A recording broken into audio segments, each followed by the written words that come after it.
Bon, ben, je peux causer pendant que tu règles, ça va? Oui. Je suis désolé, j'ai fait une... Un Jean. Une Oui, histoire. tu peux causer. Tout à l'heure, la question sur d'où vient la vibration, j'avais envie de répondre, mais je me suis dit, bon, euh, moi j'avais une réponse voilà, enfin, poétique. Et pour moi, c'est en fait, c'est l'amour qui ne réalise pas encore qu'il est l'amour. Un peu comme nous, quand parfois on est dans nos propres souffrances, nos propres ombres, quand nous ne nous aimons pas. Et puis un jour, il y a une sorte de prise de conscience qui peut être à travers le regard d'une autre personne, ou à travers simplement nous-mêmes, par notre cheminement. Tout d'un coup, on va se percevoir. On va réaliser, voilà, peut-être c'est ce rendez-vous qui va se faire. Et là, à ce moment-là, le vibrant commence à tout d'un coup se manifester. Un peu comme dans la vie aussi, quand on rencontre quelqu'un. Avant, il n'y a pas spécialement de vibrant, on est là, on regarde à droite, à gauche. Tout d'un coup, il y a quelque chose qui se manifeste. Voilà, ce vibrant qui devient comme une sorte de présence qui s'impose. Et ce vibrant prend tout l'espace. Et donc, il va y avoir cette vibration qui va s'amplifier, et qui va donner ce que l'on sait, cette sinusoïdale, cette forme particulière, qui fait penser à un serpent. Et c'est amusant parce qu'il y a une assonance entre le mot en anglais vibration, et puis la vipère, viper. Et on est là dans le texte, dans la Genèse de la vipère, du serpent, de la première vibration. Et cette vibration, curieusement, elle nous donne dans l'ondulation le chiffre 1, le 1, et puis le nu. Donc c'est dans cette transparence, dans cette nudité, de qui nous sommes. Et puis pour finir, cette ondulation, elle fait aussi penser dans sa forme donc au S. Et le S, curieusement, c'est le chiffre 5. Voilà, on revient donc à la quinte. Vous savez que je suis un obsédé de la quinte. Et c'était ma conclusion sur d'où vient la vibration. Voilà, jeune homme. C'est parti. Alors le chiffre 5, moi ça me suit partout. Je suis le 5e d'une famille de 5, etc., etc. Et moi je suis né le 5. Bon, alors c'est parti pour le 5. Le 5 septembre. Marc, t'as combien de doigts sur la main? Moi aussi. Allez, c'est parti.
a son idée. Elle a son idée. Bon, elle est là, en l'occurrence, elle est en la mineur. Et voilà, puis elle n'en sort pas, elle reste là. J'ai essayé, moi, de la changer un peu en allant en ré, mais elle n'a pas envie. Elle n'a pas envie. Mais voilà, puis après, elle suit son idée. Il y a des fois, j'ai l'impression quand même, voilà, elle envoie un thème, je lui réponds, un motif. Et puis, je ne sais pas si c'est moi qui, voilà, peut-être n'arrive pas à, tu vois, suffisamment lâcher prise pour est-ce qu'il y a vraiment une relation plus fluide, je ne sais pas. C'est une expérience encore qu'il faut affiner. C'est difficile. Oui, c'est normal, hein, quelque part. Ça demande une certaine connexion. Mais en fait, ce qu'on cherche pour chaque musicien, c'est quelle est la plante qui correspond le mieux. Tout le monde n'a pas la même plante, en fait. Globalement, c'est ce que ça veut dire. Et donc, par exemple, quand on a avec Damien et Sarah, quand on s'est par exemple, déjà dans l'an dernier, c'est Damien avec au festival de l'an dernier avec un conifère, Camicyparis. Ça a été voilà, un lien avec ce conifère, plus qu'avec d'autres plantes. Et là, les deux ensemble, c'était vraiment le jasmin. Hein, au début d'année, quand on a commencé à faire les répétitions, ce jasmin qui est vraiment tout à fait intéressant pour voilà, harpe et contrebasse. Et puis bien sûr, Damien et Sarah, bien entendu. Alors, avec les essais d'hier soir, je me suis dit que bon, toi, ça serait plus fougère, parce que c'est toujours une question de tessiture par rapport au piano, mais plutôt dans des nappes, etc. Mais par contre, il faut que je trouve une plante avec une tessiture, mais qui réponde à ta demande. Donc, je vais plutôt aller chercher un Tricertis stolonifera, que je vais aller tout à l'heure chercher. On va mettre là, puis on va laisser Anthony s'installer. Ouais. Et on refera une série un peu dans le même style, mais du coup, c'est une plante qui répond en général bien mieux aux sollicitations extérieures. C'est une plante plus récente et qui a la particularité de jazzy un peu. Elle prend le swing, un peu comme Géranium, mais davantage. Là, elle est vraiment jazzy, le Tricertis. J'ai l'impression qu'elle était, voilà, j'ai l'impression qu'elle était un peu dans son truc, quoi. Elle jouait ses notes, elle jouait son histoire. Puis moi, ce que je me suis dit, le piège, c'est que je fasse pareil quelque part. Et puis du coup, on devient un peu deux autistes, tu vois. Moi au piano, elle, tu vois, puis on s'en. Donc c'est aussi pour ça que j'ai aussi essayé de jouer aussi peu de notes, être dans le silence et voir qu'est-ce qui se passe parce que c'est souvent dans le silence qu'on se rencontre. C'est pas en étant dans le compulsif qu'on se rencontre. Donc voilà.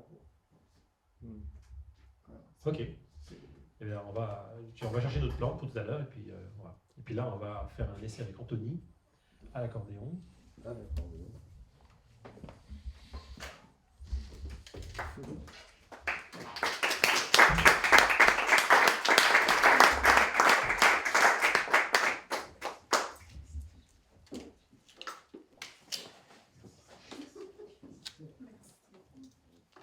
Puis on parlera demain justement des différents appareils pour connecter les plantes.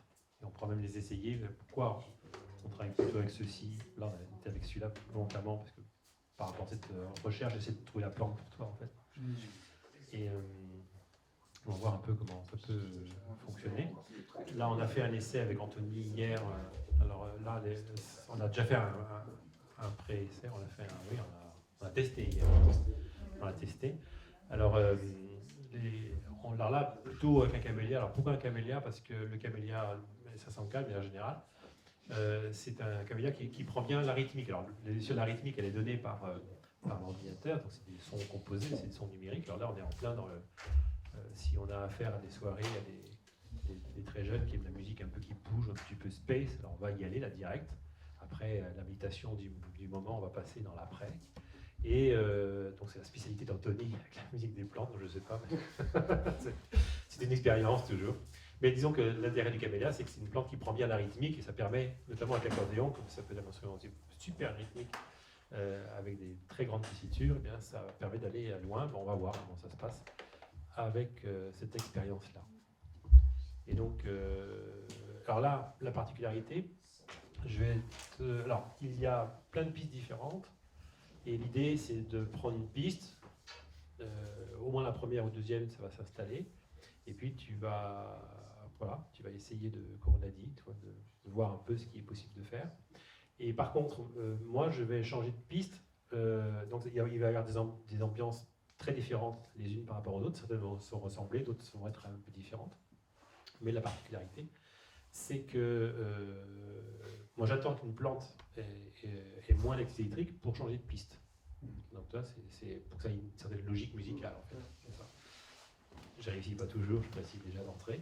Et voilà, donc l'idée, c'est que je t'écoute la plante, et puis j'essaie de changer comme ça. Donc on ira plus ou moins vite en fonction de la réussite de la symbiose. Si je vois que ça ne colle pas, et puis on peut se regarder, hein, tu peux me dire, bon, voilà, petit mamie, il passe à autre chose. Bon, voilà, je vais passer à autre chose. C'est l'expérimentation. On va faire une jolie expérimentation. Voilà. Alors ça va tout à fait couper avec l'ambiance de la première ambiance, je précise déjà. Vous accrochez-vous au siège quand même. Différentes pistes avec ça a été déjà enregistré. Alors, puis une plante, alors là c'est le camélia, donc camélia globalement pareil comme un arbre de 100 millions d'années, donc une activité électrique assez importante. Et donc là j'ai 15 pistes, mais je ne les mets pas toutes en même temps, je les mets une par une. Chacune a une spécialité sonore qui va renforcer l'activité électrique de la plante. C'est le but. Parce que si on met une piste, la plante va s'entendre. Donc c'est une piste qui est déjà composée. Enfin, il peut y avoir des boucles de notes. Donc la plante va faire un sol par exemple, et ce sol va déclencher une différente harmonie en boucle, une rythmique, etc. Donc c'est ce qu'on va mettre là pour le camélia, majoritairement parlant. Donc, il y a des fois des trucs un peu space, des fois un petit peu rythmique. Bon, ça va changer. Mais par contre, ce qu'il faut bien comprendre, c'est que si on choisit pour une plante quelque chose qui ne lui correspond pas, elle s'arrête. Donc, si on a du monde et qu'on veut faire une démonstration musicale, si elle s'arrête, vous avez compris que ça ne marche pas. Donc, en fait, nous, on a donc, par rapport à des plantes et par rapport à des musiciens, on a effectivement toute une catégorie déjà de choses pré-enregistrées. Enfin, c'est pas pré-enregistré, mais on a choisi des thèmes correspondant à la plante et aux musiciens. Voilà. C'est pour ça, là, j'ai des choses qui sont typiques pour Alexis, typiques pour Damien, Sarah, ou Kérida, etc. Et là, je vais pouvoir me faire une piste spéciale pour Marc quand il reviendra. Je leur laisse la piste déjà prêt. Je sais maintenant à peu près ce qu'il faut.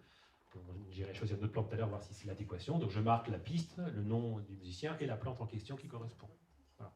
C'est le travail du usinériste en fait. C'est un nouveau métier. Et elle va jouer en direct aussi, ou ça va être que des sons enregistrés? Non, c'est du direct, c'est du live là. Non, mais est-ce qu'il y a aussi une plante là qui est branchée? Ah oui, là j'ai branché, là c'est le camélia qui est là, qui va fonctionner. Il y a une qui est branchée, il y a les pistes et il y a le musicien. Ah oui, là donc il n'y a qu'une seule plante. Là, dans ce qui va suivre. Comme tout à l'heure, c'était donc la fougère, et là c'est que le camélia. Et voilà. vous avez parlé qu'il fallait au moins 3 plantes. Dans la salle.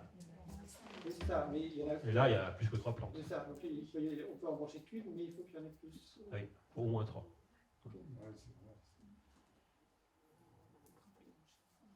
On se lance? On a peur de rien? L'éloge de la fausse note? Allez, c'est parti. J'ai lu un bouquin.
Impressions maintenant.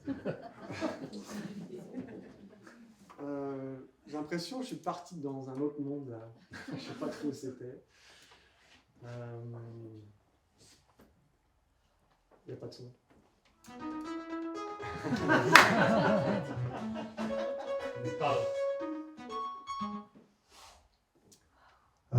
C'est chouette, c'est pas forcément toujours évident, mais c'est intéressant d'essayer de nourrir quelque chose et puis de se laisser bercer par ça. Et,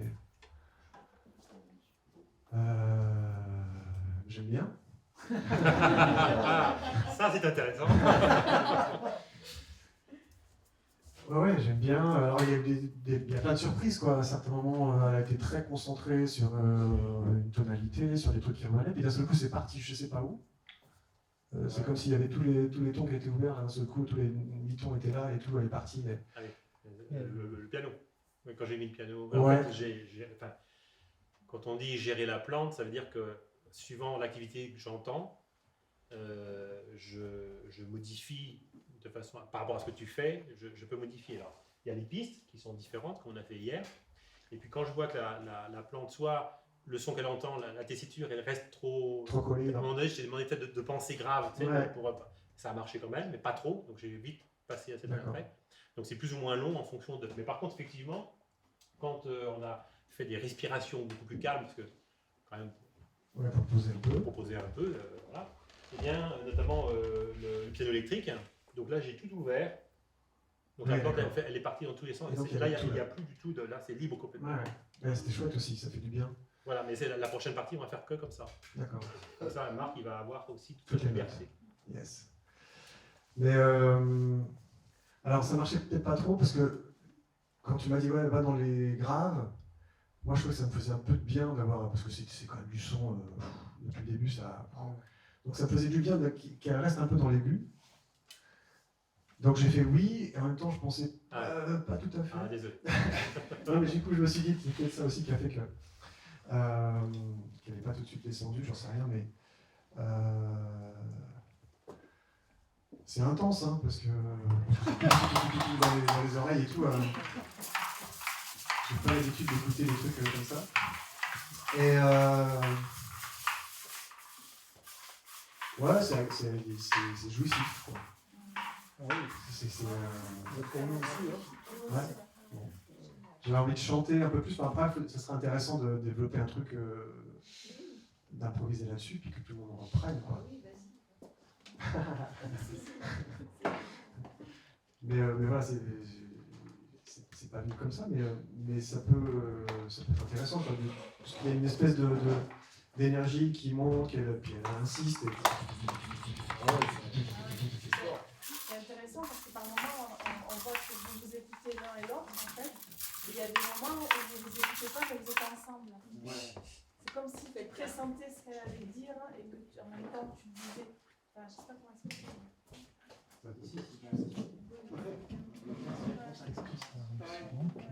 Ah ouais. C'est super, comme si vous étiez en communication. En vibration. C'est puissant. Très puissant. Est-ce que le son de la plante réelle, c'est le même que le son des pistes? Je crois que j'ai pas compris la question. Parce que nous, c'est transformé dans un son piano numérique. Le son de la plante, si je remets le son de la plante, par exemple, dans le dernier truc qu'on vient de faire,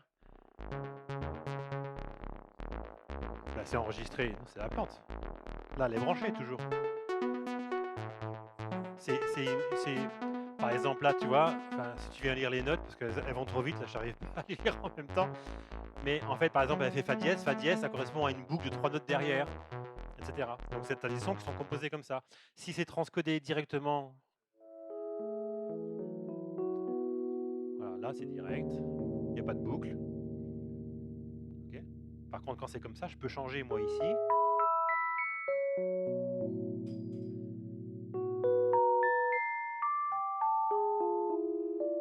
Mais elle peut être comme ça, et si le musicien pense chromatique, elle va être en chromatique. Hein. C'est là, elle est libre, en fait.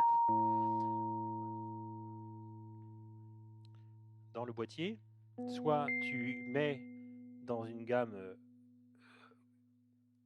oui, en fait, il y a deux positions. Là, il n'y a rien. La plante fait ce qu'elle veut. Voilà, terminé. Par contre, je peux, sur la même courbe électrique, soit prendre un point de la courbe par seconde ou 5 points par seconde. Donc là, je suis à peu près à 2,5. Si je mets à 5 par seconde, c'est la même courbe qui est transcodée différemment. Mais c'est la même courbe. Et ce que j'ai fait tout à l'heure.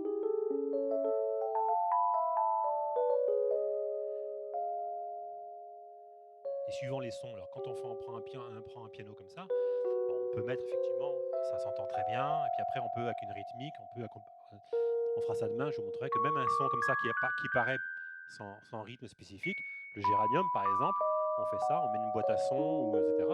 Ben, la plante finit par prendre le rythme. C'est ça qui est intéressant aussi. La plante est libre, mais elle finit par quand même accompagner, quoi. Donc ça c'est vraiment super. Alors après, bon, là c'est des cycles. C'est pour ça que je dis, en fait, on ne peut pas faire ça avec une fougère. Si on fait ça, par exemple, celui-là tu l'aimais bien. C'était assez réussi ça, cette période-là. Je l'ai marqué d'ailleurs spécialement. C'était très très bien. Voilà.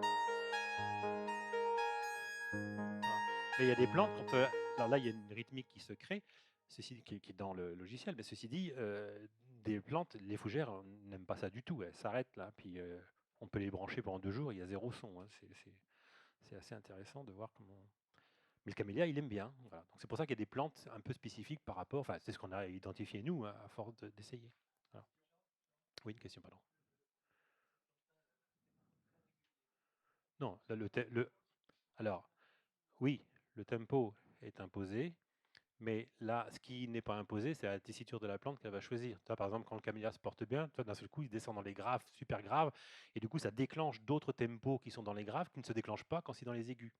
C'est pour ça que d'un seul coup, tu as des boucles de graves qui arrivent, tu sais, de temps en temps, et à un moment donné, toi, tu as fait des graves, tu as fait une rythmique que la plante a reprise, donc elle déclenche des boucles de graves qu'elle ne déclenchait pas tant qu'elle n'était pas dans le Do1 ou Do2. Tu vois. C'est-à-dire ces boucles de son là sont pas les mêmes en fonction des octaves. Donc en fonction de là où se trouve la plante, ben, ça se déclenche, ça se déclenche pas. Voilà. Ah non, ah non, moi je fais rien en fait. Hein. J'essaie d'être sensibilisé, toi, à ta sensibilité par rapport au végétal, donc de baisser ou de mettre à un moment opportun. Soit des fois je l'entends en disant tiens, ça fait 2 fois qu'il fait la boucle très basse, donc il faut que je change de truc. Ou alors des fois c'était volontaire pour faire une respiration, donc j'essaie de faire la différence. Des Bon, je sais pas, est-ce que c'est réussi? Non, ça a été? Bon, bah, parce que bon, voilà, on n'a pas trop l'habitude de jouer ensemble. Et puis des fois, effectivement, ça tombe juste avec une fin de mesure, hop, je passe de l'autre directement et puis hop, tu es dans un autre univers et puis voilà. Donc il faut apprécier ça et donc ça marche plus ou moins, mais enfin, là, je trouve que c'était pas mal quand même. Enfin, moi, je trouve que c'était pas mal. Voilà.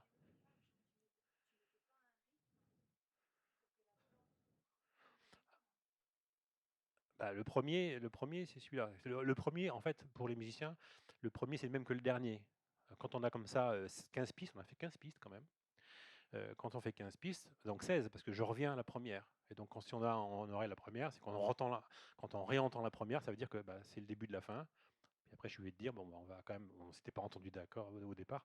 Donc, effectivement, le tout, c'est de s'entendre. Quand c'est une musique comme ça, c'est bien de s'arrêter, parce que sinon, ça continue. Et puis, ouais, à un moment donné, il faut trouver. Alors, quand c'est une musique douce, on baisse doucement, et puis ça finit doucement.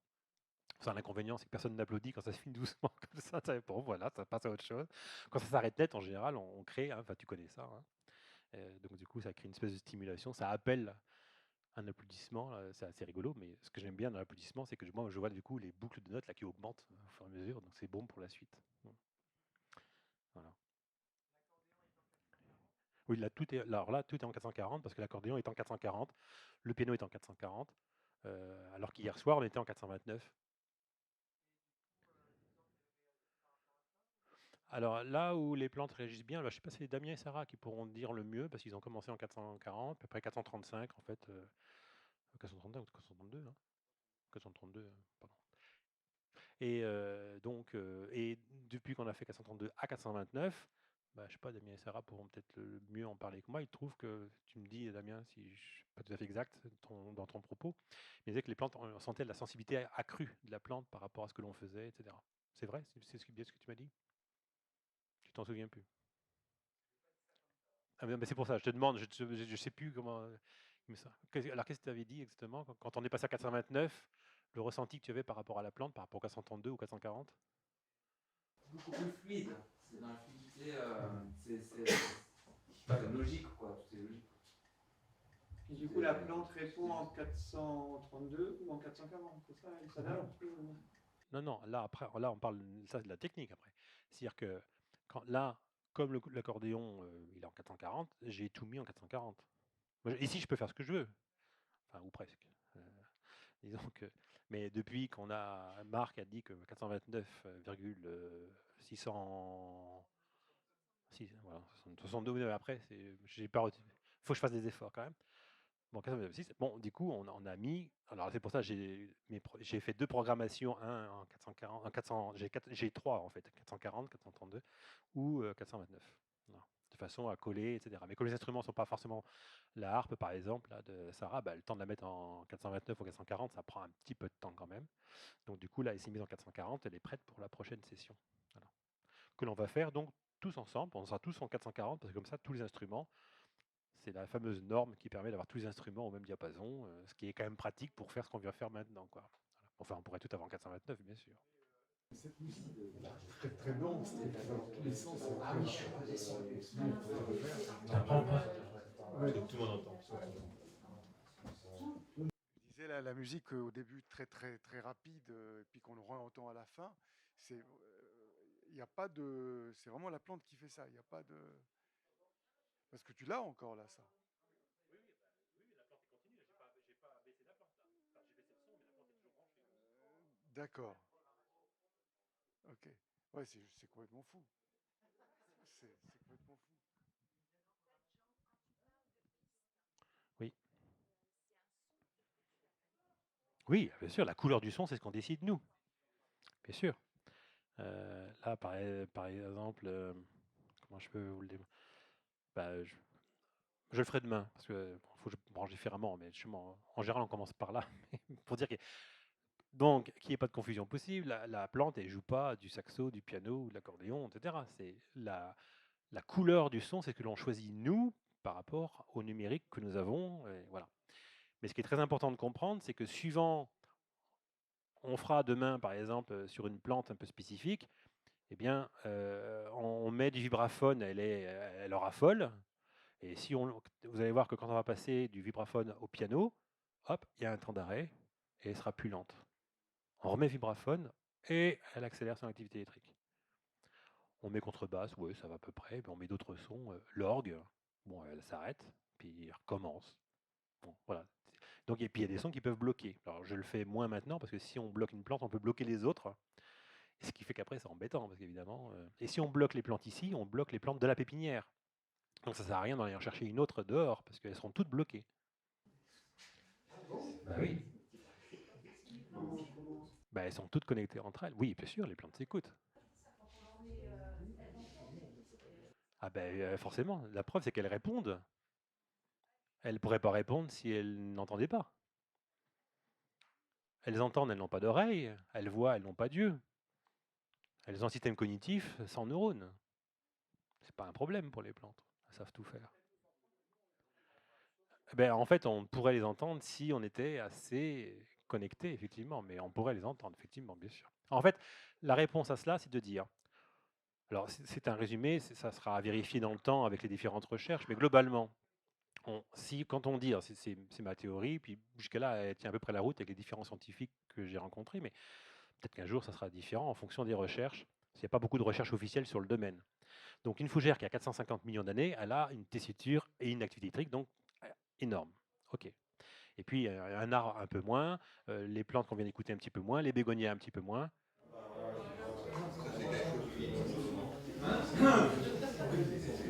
Je vais attendre que ça se calme.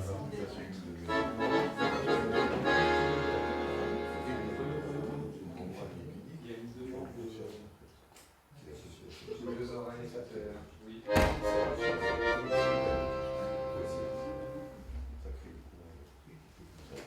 On n'avait plus entendu les questions, c'est pour ça. Alors, et donc tout ça pour dire que, je ne sais plus d'ailleurs maintenant, voilà. Et donc les bégonias, tout ça, on va dire 80-90 millions d'années d'évolution. Les graminées, les pelouses, voilà, en gros 80 millions d'années d'évolution. Et nous, parce que nous, on fait partie de la nature également, suivant les spécialistes, et je ne rentrerai pas dans une bataille de spécialistes, je n'ai pas le niveau, c'est entre 30 et 60 millions d'évolutions en fonction des différentes recherches anthropologiques actuelles. Oui. Mais si on prend 30 millions ou 60 millions, c'est toujours moins que les graminées. Donc on a moins d'activité électrique. Et donc on est moins connecté au monde. Et donc quelque part, c'est normal, c'est dans notre évolution. On voit le lien avec cette activité. Donc ça, ce qui veut dire que si un jour l'humanité arrive à plus de 400 millions d'années d'évolution, ben on aura une activité électrique absolument extraordinaire et on sera connecté aux virus, bactéries, oiseaux, poissons et tout ce qui bouge, quoi. Et tout ce qui ne bouge pas d'ailleurs. Ça me paraît assez logique. C'est un degré d'évolution qui fait qu'on est de plus en plus connecté en fonction de l'évolution qu'on a. D'où l'idée de tout faire pour que l'évolution continue. Mais là, Marc a quelque chose à dire en plus. Il va t'en donner un derrière.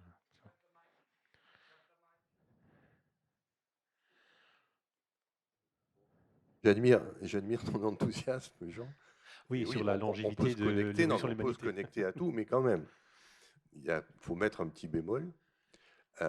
Bien sûr, les plantes n'ont pas d'yeux, n'ont pas d'oreilles, mais il faut savoir que nous, on a des yeux et des oreilles, mais c'est pas ça qui fait qu'on est sensible au son ou à la lumière. C'est parce que c'est des organes qui captent et qui envoient ça à un cerveau qui, lui, fait le travail d'interprétation. Et c'est quoi un cerveau? C'est une couche de graisse hydratée qui réagit. Donc, on le sait très bien, enfin, c'est une des idées que je défends, c'est que partout où il y a de l'huile qui entoure de l'eau, tu as ce qu'on appelle une membrane. Cette membrane a des canaux qui peuvent s'ouvrir, se fermer pour faire passer des ions, d'où les courants électriques, mais d'où aussi la sensibilité de la membrane à des signaux sonores ou électromagnétiques. Et donc, une plante va réagir, bien sûr, parce qu'elle est faite comme nous de membranes lipidiques, mais un caillou, je ne suis pas sûr, comme il n'y a pas de membrane, si on envoie de la musique sur un caillou, je ne suis pas sûr qu'on puisse se connecter aussi facilement que ça. Est-ce que le caillou a une activité électrique? Non. Bon, ben, on a la réponse. Oui, non, mais c'est pour te dire qu'on peut se connecter à plein de choses. On peut se connecter à tout ce qui a une membrane qui est fait de cellules, donc tout ce qui est vivant, donc une bactérie, bien sûr. Oui. Un virus, il faut voir. Mais il y a une couche, on pourrait admettre. Mais par contre, il y a toute une classe de matière où, a priori, pour se connecter, ça va être dur. Voilà, c'est tout. Oui, c'est bien. Mais, en fait, le seul lien, en fait, quand on disait, enfin, schématiquement et de manière très caricaturale, plus une activité électrique est importante chez un organisme vivant, et plus il est connecté à son extérieur. Oui. Et inversement. C'est ça la théorie actuelle que l'on peut défendre. Oui, mais après, tu dois prendre en compte la surface membranaire. C'est-à-dire, plus un être a une surface membranaire importante, ce qui est le cas des plantes. Plus, alors c'est les plantes, mais aussi les mycéliums. Oui. Et là, bien sûr, bien sûr. et là, je peux te dire, quand on fait une transe devant un mycélium, c'est impressionnant. Hein. Oui, bah, oui. J'ai pas fait encore. Oui, moi je l'ai fait. C'est pour ça que j'essaie, oui. Voilà. Donc, merci Marc.